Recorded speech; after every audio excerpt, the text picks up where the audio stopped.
Good morning.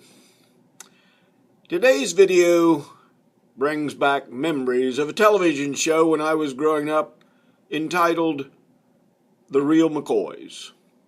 One of the characters in this show was a gentleman named Walter Brennen, who played the grumpy but lovable old grandfather, Amos McCoy.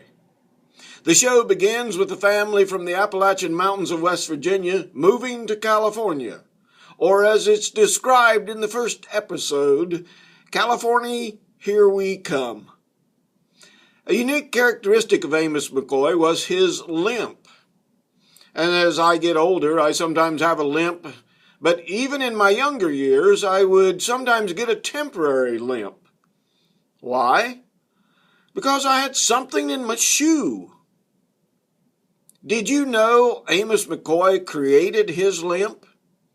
A friend had suggested as he prepared for another role, quote, to have and have not, end quote, that he put a rock in his shoe, something we don't really consider normal. Do you sometimes find yourself with a rock, thorn, or pebble in your shoe? I know I have. In one of Pastor Tim's recent sermons, he described having a stone or pebble in your shoe. In the Bible, Paul often asks God to remove the thorn from his flesh, similar to a stone in your shoe. And that's found in 2 Corinthians 12, 7 through 10. Jacob wrestled with an angel and developed a limp after he was touched by the angel. And you can look at limp, or a limp, in two ways. Is it something that hinders your abilities? Are you adjusting that rock back and forth so that it's not as tender to your foot, but you're just plain too lazy to remove it?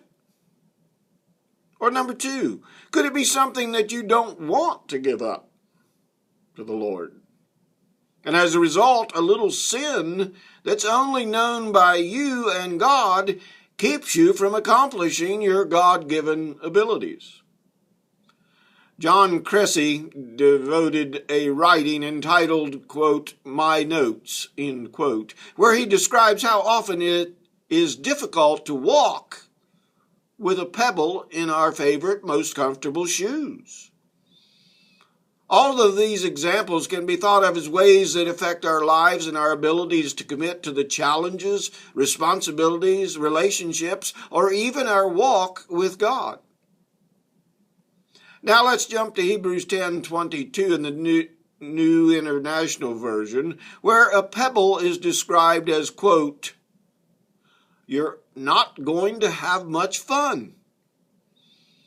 Having sin on your conscience is like having a pebble in your shoe. You can't really go far in your walk with God.